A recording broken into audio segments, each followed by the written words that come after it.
આવો મોકો જિંદગીમાં વારંવાર નથી મળતો, કારણ કે આજે આપણા માટે હતા માતાજીના ચંદ્રવાના હામૈયા, અને એવું લાગતું હતું કે આપણા માતાજી આપણા ઉપર પરમ કૃપા વરસાવી હોય. આવો દિવસ યાદગાર બની જાય આપણા માટે. તો શું કે મિત્રો, મોજમાં આજે તો જો સરમાં આપણા દીદી જીજુ આવી ગયા હતા. તે તો મોઢે ગયું ને આપણા કાકાની કે અમારો વિડીયો ઉતાર લેજે, અમે ફેમસ થઈ જાય. કાંઈ વાંધો ને, ઉતાર લે, એમાં શું વાંધો. 2000 years later.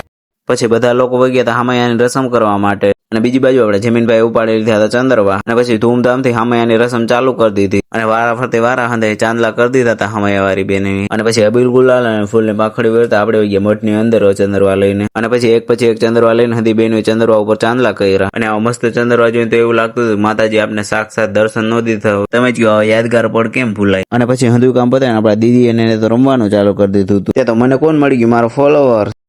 તો આ હંધા લોકો કે અસલ તૈયાર થયા તો અમારે વ્લોગમાં આવું. મેં કાંઈ વાંધો નહીં, હાલો તમે આવજો, બીજું શું હોય.